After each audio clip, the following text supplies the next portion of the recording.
Halo, selamat datang di channel Ayo Les. Channel ini menyediakan berbagai macam materi pelajaran, soal dan pembahasan, serta beberapa eksperimen sains. Assalamualaikum warahmatullahi wabarakatuh. Salam sejahtera untuk kita semua. Jumpa lagi dengan saya Kak Khairul Huda di channel Ayo Les. Pada kesempatan kali ini kita masih sama, yaitu pembahasan untuk seri penilaian tengah semester untuk semester genap tahun 2021-2022. Apabila adik-adik nanti menemukan soal ini di tahun-tahun setelah ini, maka masih cenderung sama karena soal ini sudah diupdate berdasarkan Bank Soal Nasional. Oke, kemudian untuk mata pelajaran yang akan kita bahas yaitu PPKN, Pendidikan Kewarganegaraan Satuan Pendidikan SMP Negeri. Nah, ini se-Indonesia sudah hampir mirip ya adik-adik karena soal ini sudah disesuaikan dengan Bank Soal Nasionalnya. Kemudian untuk kelas 7 semester genap. Baiklah adik-adik, apabila adik-adik nanti ingin ataupun request untuk pembahasan soal-soal tertentu yang adik-adik kurang paham ataukah membutuhkan pembahasan soal di PAS, PTS, kelas tingkat SD, SMP maupun SMA, silahkan disampaikan di kolom komentar. Dan jangan lupa untuk klik subscribe terlebih dahulu supaya adik-adik tidak ketinggalan materi-materi ataupun hasil request adik-adik sebelumnya. Baiklah, mari kita langsung masuk ke dalam pembahasannya. Soal nomor 1. Perhatikan pernyataan berikut yang termasuk ciri negara kebangsaan yang akan dibangun menurut Muhammad Yamin adalah titik-titik A, B, C, D. Nah, ketika adik-adik menemukan soal semacam ini ya, seperti ada pernyataan kemudian yang benar yang mana, maka adik-adik silahkan baca dulu soalnya supaya lebih mudah dan cepat dalam mengerjakan. Nah, di sini poinnya adalah ciri negara kebangsaan. Kita langsung bahas satu persatu. Nomor 1, mendapatkan dukungan dari pemerintah Jepang. Tentunya tidak. Kita tetap ingin merdeka dengan cara mandiri. Nomor 2, negara persatuan yang tidak terpecah-pecah. Ya, ini tentunya. Nomor 3, mempunyai satu kedaulatan yang didukung oleh rakyat. Ya, tentu. Nomor 4, sesuai dengan semangat kebangsaan negara-negara sekutu. Ini tidak ya. Seharusnya sesuai dengan semangat kebangsaan negara Indonesia. Nomor 5, dipilih dalam permusyawaratan yang disetujui oleh rakyat. Ya, tentu. Berarti jawabannya 2, 3, dan 5. Apakah ada? Ya, ada. Ternyata jawabannya adalah yang C. Kita lanjut ke soal nomor 2. Semboyan Bhinneka Tunggal Ika diambil dari kata yang ditulis oleh Empu Tantular dalam buku titik-titik. A. Negara Kertagama, B. Sutasoma, C. Pararaton, ataupun D. Arjuna Wiwaha. Oke, jawabannya paling tepat apa adik-adik? Ya, kitab Sutasoma. Bhinneka Tunggal Ika itu berada di kitab Sutasoma. Kita lanjut ke soal nomor 3. Sesanti Bhinneka Tunggal Ika Tanhana Dharma Mangwa yang ditulis oleh Empu Tantular awalnya mengajarkan tentang sikap titik-titik. A. Toleransi antar umat beragama saat itu. B. Tanggung jawab melindungi bangsa. C. Semangat mewujudkan kemerdekaan. Ataupun D. Berani membela kebenaran dan keadilan. Nah, kita ingat Bhinneka Tunggal Ika ini membahas tentang toleransi ya. Meskipun berbeda-beda suku, budaya, agama, harus tetap satu jua, satu tunggal ika. Jadi jawaban yang paling tepat adalah yang A. Toleransi antar umat beragama pada saat itu. Kita lanjut ke soal nomor 4. Suatu kondisi dalam masyarakat di mana terdapat banyak perbedaan pada berbagai bidang disebut titik-titik. A. Kebersamaan, B. Keberagaman, C. Keseragaman, ataupun D. Kemajuan. Ingat poinnya tadi perbedaan. Berarti apa adik-adik? Ya, keberagaman yang B. Kita lanjut ke soal nomor 5. Landasan hukum tentang lambang negara diatur dalam titik-titik. A, B, C, ataupun D adik-adik? Ya, silakan adik-adik dihafal, yaitu berada pada poin ini. A. Peraturan Pemerintah Nomor 66 Tahun 1951. Nah, adik-adik untuk PPKN itu memang cenderung banyak hafalan, terutama di tahun, kemudian UUD, peraturan pemerintah. Silahkan adik-adik hafalkan poin-poin penting sesuai dengan bab-bab yang adik-adik pelajari. Oke, kita lanjut ke soal nomor 6. Soal nomor 6, perhatikan pernyataan berikut. 1. Letak strategis. Nah, ketika bertemu dengan soal seperti ini, baca dulu soalnya. Dari pernyataan di atas, faktor penyebab keberagaman masyarakat Indonesia adalah titik-titik. Nah, di sini kita cari faktor yang menyebabkan keberagaman, beraneka ragam masyarakat di Indonesia. 1. Letak strategis wilayah Indonesia. Ya, ini adalah salah satu penyebab adanya keberagaman di Indonesia ya. Oke, ini benar. Perbedaan karakter masyarakat, ini tidak. Perbedaan kondisi alam, ya tentunya akan menyebabkan keberagaman. Nomor 4, suasana hubungan antar masyarakat,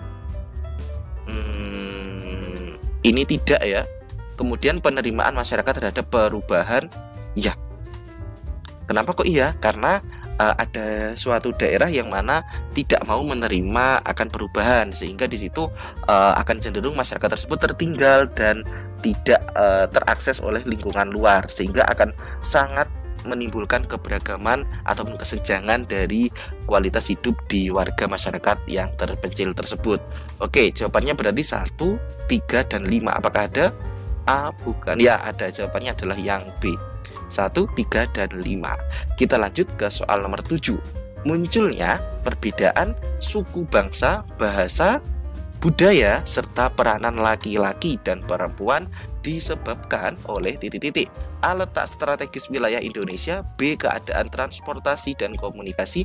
C. Perbedaan kondisi alam. Ataupun D. Kondisi negara kepulauan. Apa adik-adik jawabannya? Ingat, di sini munculnya perbedaan keywordnya. Bahasa, budaya, serta peranan laki-laki dan perempuan disebabkan oleh titik-titik. Nah, apa kira-kira jawabannya adik-adik? Letak strategis wilayah Indonesia? Tidak ya. Kemudian keadaan transportasi dan komunikasi? Ini juga tidak. Perbedaan kondisi alam? Ini tidak. Ya, jawaban yang paling tepat adalah yang D.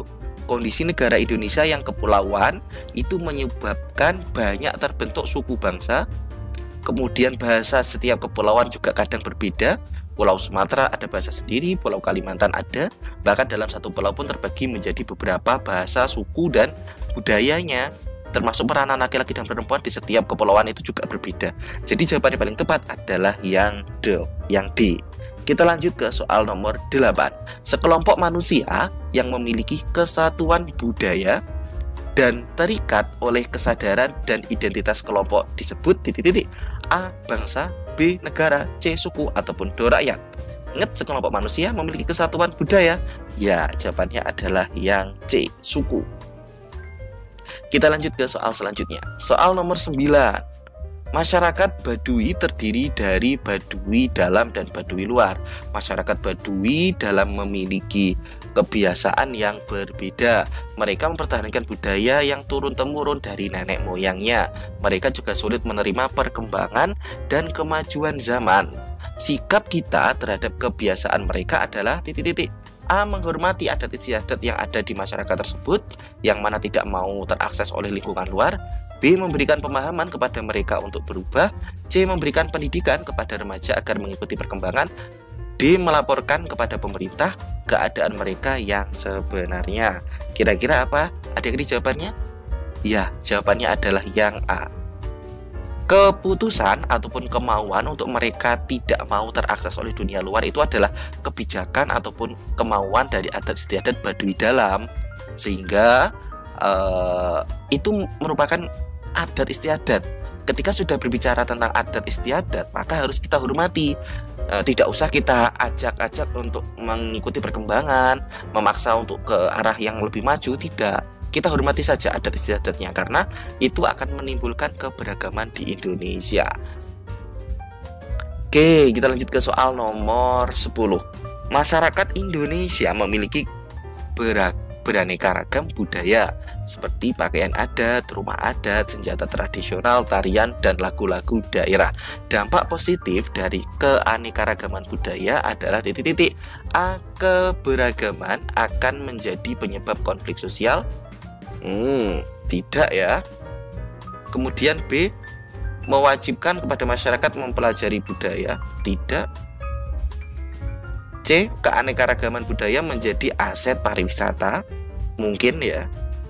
Menunjukkan banyaknya suku, bangsa, dan budaya nasional? Ini tidak. Oke, jawaban yang paling tepat adalah yang C. Kita lanjut ke soal nomor 11. Indonesia memiliki bahasa daerah. Perbedaan bahasa dapat menyebabkan komunikasi antar daerah terganggu. Melalui bahasa Indonesia, rakyat Indonesia dapat berkomunikasi dan saling mengerti. Berdasarkan uraian tersebut, bahasa Indonesia dapat menciptakan titik-titik. A. Persatuan dan kerukunan. B. Ketertiban dan keberagaman. C. Kemudahan dan kebahagiaan. D. Kebahagiaan dalam keberagaman. Ya, jawaban yang paling tepat apa adik-adik? Ya, jawabannya adalah yang A. Persatuan dan kerukunan. Bahasa Indonesia dapat menyatukan berbagai macam daerah dan dapat merukunkan dari daerah satu ke daerah lain yang mana berbeda bahasanya. Kita lanjut ke soal nomor 12. Azri mempunyai banyak teman yang berbeda-beda. Ada yang berbeda agama, budaya, suku, dan golongan. Namun tidak menimbulkan konflik dalam kehidupan pergaulannya karena titik-titik. A. Temannya menganggap budayanya paling luhur. B. Mengutamakan kepentingan pribadi dan sukunya? Tidak. Ini A juga tidak. C. Saling menghargai perbedaan agama dan sukunya? Ya, ini mungkin. Ada yang masa bodoh dengan agama yang dianutnya? Ini tidak. Oke, jawaban yang paling tepat adalah yang C. Oke, udah bukan? Kita lanjut ke soal nomor 13. Ciri-ciri fisik dalam penggolongan ras dapat berupa titik-titik. Oke ya, fisik dalam penggolongan ras. A. Warna kulit, bentuk mata, dan jenis rambut boleh. Fisik loh ya. Yang B. Bentuk rumah, mata pencarian? Ini tidak. Bentuk gigi, bentuk telinga? Ini tidak. D. Pakaian yang dikenakan? Ini juga tidak. Oke, jawaban yang paling tepat adalah yang A. Kita lanjut ke soal nomor 14. Keturunan Jepang, Tionghoa, dan Korea merupakan contoh ras jenis titik. A. Kaukasoid, B. Melanesoid, C. Malayan Mongoloid, D. Asiatik Mongoloid. Nah, jawaban yang tepat adalah yang D. Ini perlu adik-adik hafal dan ingat bahwasanya keturunan Jepang, Tionghoa keturunan dari ras jenis Asiatik Mongoloid. Nah, kita lanjut ke soal nomor 15. Ada masyarakat yang mudah menerima orang asing atau budaya lain, namun ada juga yang tetap bertahan pada budayanya sendiri. Hal tersebut adalah penyebab keberagaman masyarakat di Indonesia dari segi titik-titik. A. Keadaan transportasi dan komunikasi? Bukan ya, karena ini tidak membahas tentang transportasi. B. Menerima masyarakat terhadap perubahan? Ya, ini jawabannya yang B. C. Letak ini bukan. Mudah ya adik-adik, berarti yang B. Kita lanjut ke soal nomor 16. Pada masa pandemi COVID-19 ini terjadi perubahan pola hubungan komunikasi dalam masyarakat dengan menggunakan titik-titik. A. Tatap muka, B. Surat menyurat, C. Luring, D. Daring. Ya, jawabannya adalah yang D. Daring dalam jaringan menggunakan internet atau mungkin by phone dan sebagainya. Nah, jadi pandemi COVID-19 itu juga ada hikmahnya, yaitu melatih kita warga Indonesia untuk lebih mengenal tentang IT. Oke ya. Kita lanjut ke soal nomor 17. Kedatangan bangsa asing yang berbeda ras kemudian menetap di Indonesia mengakibatkan kemajemukan ras, agama, dan bahasa. Keadaan ini terutama disebabkan oleh titik-titik. A. Penerimaan masyarakat terhadap perubahan. B. Kondisi negara kepulauan Indonesia. C. Perbedaan kondisi alam Indonesia. D. Letak strategis wilayah Indonesia. Kira-kira apa jawabannya adik-adik? Iya, yang D. Karena lokasi Indonesia itu strategis sehingga banyak bangsa asing yang berbeda ras masuk ke Indonesia. Ya, kita lanjut ke soal nomor 18.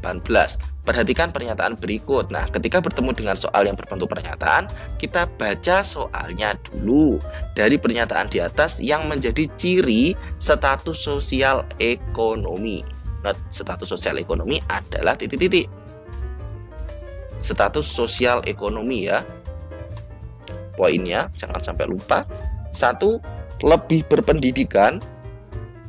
Ya, ini mungkin ya status ekonominya pasti bagus kalau berpendidikan, tingkat mobilitas ke atas lebih besar ya. Nomor 3, pekerjaan lebih spesifik. Ya, ini juga mungkin. Nomor 4, memiliki hubungan sosial yang baik. Ini juga kalau hanya memiliki ini juga belum tentu ya adik-adik. Ini bukan berarti. Ini bukan. Jawabannya adalah 1, 2, dan 3. Apakah ada? Ya, ada, yaitu yang A. 1, 2, dan 3. Kita lanjut ke soal nomor 19. Menurut Kuncoroningrat, suku bangsa adalah titik-titik. A. Sekelompok manusia yang memiliki kesatuan fisik dan terikat oleh kesadaran dan identitas tersebut. Ini ya poin utamanya. Kesatuan fisik bukanlah. Nomor B, sekelompok manusia yang memiliki kesatuan budaya dan terikat oleh kesadaran dan identitas. Nah, ini masih mungkin. Kesatuan turunan yang C ini bukan. Kesatuan tradisi ini bukan. Berarti jawaban yang paling tepat adalah yang B. Kita lanjut ke soal nomor 20. Masyarakat di sepanjang aliran Sungai Kapuas biasanya mengadakan transaksi perdagangan menggunakan alat transportasi titik-titik. A. Mobil bukan, kereta bukan, C. Perahu. Ya, ini jawabannya. Sungai Kapuas itu sungai terpanjang ya, sehingga ketika mau transaksi ataupun berdagang itu harus menggunakan perahu. Kita lanjut ke soal nomor 21. Suatu proses pergeseran atau perubahan struktur tatanan di masyarakat meliputi pola pikir yang lebih inovatif, sikap serta kehidupan sosialnya untuk mendapatkan penghidupan yang lebih bermanfaat disebut titik-titik. Nah, apa adik-adik jawabannya? Ya, jawabannya adalah D. Perubahan sosial. Ini bukan, interaksi bukan, hubungan itu bukan. Kita lanjut ke soal nomor 22.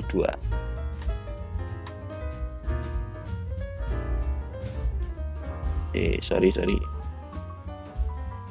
Kok ada coretan di sini? Sebentar adik-adik, saya hapus dulu.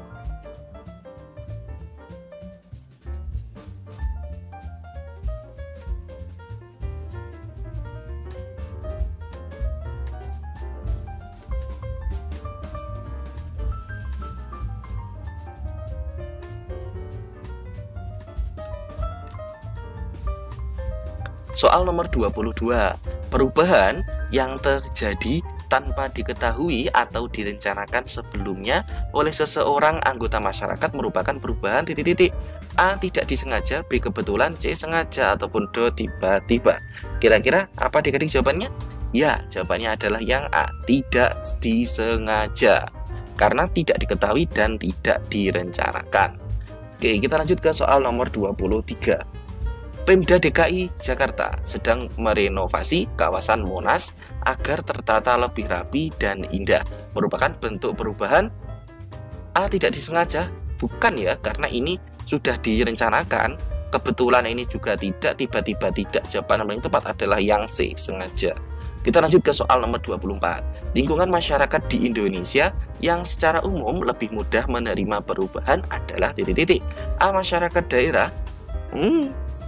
Belum tentu, karena masyarakat daerah terkadang malah susah. Masyarakat pedesaan juga bukan, masyarakat bukan. Yang lebih mudah untuk menerima perubahan itu adalah masyarakat perkotaan. Jawabannya adalah yang B.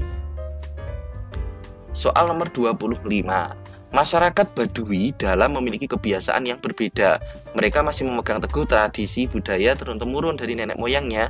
Hal tersebut adalah penyebab keberagaman masyarakat Indonesia dari segi apa adik-adik? Nomor 25. Ini seperti soal yang tadi ya, yaitu adalah yang B. penerimaan masyarakat terhadap perubahan. Masyarakat Baduy Dalam itu mereka tertutup, tidak mau menerima akan perubahan, terutama perubahan dari dunia luar. Kita lanjut ke soal nomor 26. Salah satu yang memiliki peluang dan kesiapan dalam melakukan adaptasi perubahan baru adalah titik-titik. A. Lembaga adat. Bukan ya. Masyarakat pedalaman bukan. D. Masyarakat Baduy ini bukan. Jawaban yang paling tepat adalah yang C. Lembaga pendidikan itu memiliki peluang dan kesiapan untuk melakukan adaptasi terhadap perubahan baru. Oke, kita lanjut ke soal nomor 27. Toleransi antar umat beragama dimaknai sebagai titik-titik. Nah, ingat toleransi terhadap umat beragama ditandai oleh A. Kesiapan menerima budaya, adanya perbedaan, bersedia hidup bersama di masyarakat, dan memberikan kesempatan orang lain untuk dapat beribadah dengan baik. Oke, jawabannya adalah yang A. B. Kesempatan orang lain untuk tinggal ya. Ini bukan. Kesediaan hidup bersama dalam sebuah keluarga ini bukan, karena kita bahas dalam masyarakat. D. Tempat tinggalnya, kesediaan untuk menerima adanya perbedaan dan memberikan tempat tinggalnya untuk jadi tempat ibadah. Oh, bukan. Oke, jawaban yang paling tepat adalah yang A. Kita lanjut ke soal nomor 28. Perhatikan pernyataan berikut. Nah, baca soalnya dulu. Sikap yang perlu dikembangkan dalam menjaga toleransi antar umat beragama adalah titik-titik. Nah, untuk menjaga toleransi ya poinnya. Ini 1. Melaksanakan ibadah agama bersama pemeluk agama lain? Tidak ya. Tidak perlu ikut ibadah yang beragama lain atau yang tidak sesuai dengan kita cukup menghormatinya. Oke, 1 itu bukan. 2. Menghormati pemeluk agama lain yang beribadah, ya. Mengingatkan teman untuk melaksanakan ajaran agamanya, ya. Nomor 4. Apa nomor 4 ini? Mengajak teman untuk mengikuti ibadah agama yang kita anut, ini tidak ya. Tidak memaksakan ajaran agama kita pada pemeluk agama lainnya. Jawabannya ini 2, 3, dan 5. Apakah ada? Ya, C berarti. Kita lanjut ke soal nomor 29. Agar kerukunan umat beragama tetap terjaga, maka pemerintah telah mengeluarkan peraturan yang terkait dengan kerukunan, yaitu titik-titik. Yang terkait dengan kerukunan peraturan pemerintah yaitu pada D. Silakan diingat-ingat, dicatat sekarang.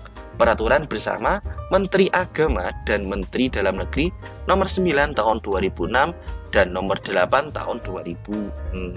Silahkan dicatat. Ini sering keluar. Kita lanjut ke soal nomor 30. Saat kerja kelompok, Christine mengingatkan Fatmah untuk melaksanakan sholat saat sudah masuk waktu sholat zuhur. Hal itu mencerminkan perilaku kerukunan titik-titik. A. Intern umat beragama? Tidak ya. B. Antar umat beragama? Iya, jawabannya adalah yang B, karena ini berbeda keyakinan Christine dan Fatmah gitu loh. Jadi antar umat beragama. Kita lanjut ya ke soal nomor 31. Perhatikan gambar berikut. Nah, ini ada gambar. Ini berbeda-beda pakaian ibadah ya. Gambar di atas merupakan wujud tri kerukunan, yaitu titik-titik. Ini adalah kerukunan apa adik-adik? Nah, ini digambarkan dengan mereka memakai baju keagamaan masing-masing dalam sebuah instansi pemerintah Kabupaten Kota Waringin Timur. Nah, ini staf pemerintahnya memakai baju keberagamannya masing-masing. Oke, kita coba simpulkan. Gambar di atas merupakan wujud tri kerukunan, yaitu titik-titik. A. Kerukunan intern? Bukan. B. Kerukunan antar umat beragama? Ya, jawabannya adalah yang B. C. Bukan. Kerukunan beragama dengan pemerintah? Ini juga bukan. Kerukunan umat beragama dengan pemerintah? Oh iya, sorry adik-adik, jawabannya yang paling tepat adalah yang D. Ini kakak hapus. Karena ini adanya kerukunan antar umat beragama itu dengan instansi pemerintah masih mau mengikuti kegiatan yang diadakan oleh instansi pemerintah. Jadi jawabannya adalah yang do. Sorry ya adik-adik, kita di sini diskusi, nanti kalaupun di akhir juga adik-adik menemukan kalau jawaban kakak kurang tepat, bisa diingatkan karena kakak hanya memberikan yang terbaik yang kakak tahu dan dengan referensi dan juga kunci jawaban yang sudah divalidasi oleh teman-teman kakak yang dari guru PPKN. Oke, kita lanjut ke soal nomor 32. Penilaian yang diberikan oleh orang lain bukan karena suku, ras, warna kulit maupun bentuk tubuh, martabat seseorang akan dinilai dari titik-titik. A. Kedudukan seseorang dalam masyarakat. Bukan. Jabatan yang dipegang dalam pemerintahan. Bukan. C. Baik buruknya. Ya, jawaban yang keempat adalah yang C. Makanya ketika kita bersikap itu harus benar-benar baik dan berperilaku yang baik, karena itu yang akan dilihat sebagai martabat kita di lingkungan masyarakat. Soal nomor 33, perhatikan gambar berikut. Perilaku yang perlu dihindari sebagai wujud keberagaman suku, ras, dan budaya adalah titik-titik. A. Merasa suku dan budayanya paling unggul. Ini harus dihindari ya. Berarti ini jawabannya. Ya, jawabannya yang A. Kita tidak boleh merasa budaya ataupun suku kita itu paling unggul karena kita dikumpulkan dalam Indonesia. Jadi tidak boleh saling terlalu mengunggulkan sukunya masing-masing. Itu namanya primordialisme, terlalu mengunggulkan sukunya sendiri. Nomor 34, arti penting memahami keberagaman suku, agama, ras, dan antar golongan adalah titik-titik. Arti penting. Oke. A. Meningkatkan kesejahteraan dan kebahagiaan. Tidak. Menumbuhkan semangat kedaerahan. Tidak. Keberagaman dan kerukunan. Tidak. Do jawabannya. Memperkokoh persatuan dan kesatuan. Kita lanjut ke soal nomor 35. Perhatikan pernyataan berikut. Nah, di sini soalnya sikap dan perilaku toleran dalam keberagaman suku, ras, dan antar golongan ditunjukkan pada titik-titik. Nah, kita lihat nih, kata kuncinya adalah sikap dan perilaku yang toleran. Oke, 1. Membantu tetangga yang beda suku ketika mengalami kesulitan. Ini adalah sikap dan perilaku toleran terhadap keberagaman. Nomor 2, tidak merendahkan suku, ya. Membeda-bedakan ini bukan. Menyapa tetangga yang berbeda suku ketika bertemu, ya. Tidak mau bergaul ini bukan. Berarti jawabannya 1, 2, dan 4. 1, 2, dan 4 ya. 1, 2, dan 4 apakah ada? Bukan. Ada, jawabannya adalah yang B. 1, 2, dan 4. Baiklah adik-adik, kita telah menyelesaikan soal nomor 1 sampai nomor 35.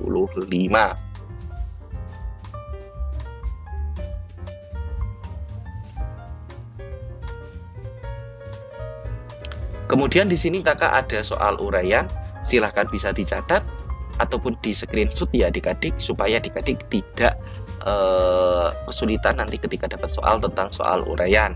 Dan mohon maaf, untuk soal uraiannya ini tidak kakak bahas karena jawabannya cukup panjang dan perlu melakukan pengetingan, sehingga adik-adik nanti silahkan cari ini adalah kisi-kisi ataupun petunjuk yang kemungkinan besar akan dikeluarkan karena soal ini diambil dari bank soal nasional. Jadi semoga ada yang keluar di beberapa soal yang sudah kakak bahas ini. Oke, terima kasih adik-adik telah setia dan menonton video ini sampai akhir. Apabila ada kurang lebihnya dari kakak mohon maaf yang sebesar-besarnya. Sekali lagi jangan lupa untuk klik like, komen, dan yang paling penting subscribe, supaya video ini bisa semakin bermanfaat untuk adik-adik semua dan teman-teman adik semua. Apabila merasa video ini bermanfaat juga silahkan bisa di-share ke teman kelasnya, grup WA dan sebagainya, supaya semakin banyak yang mendapatkan manfaat dari video yang kakak buat ini. Baiklah, cukup sekian dari saya. Apabila ada kurang lebihnya mohon maaf yang sebesar-besarnya. Assalamualaikum warahmatullahi wabarakatuh. Sampai jumpa di video selanjutnya.